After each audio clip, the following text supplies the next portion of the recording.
So dito inabot na ako ng hapon. Kung mapapansin nyo, dumilim na.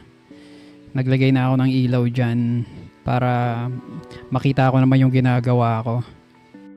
Itong tinatabas ko para naman to sa lower part ng tindahan.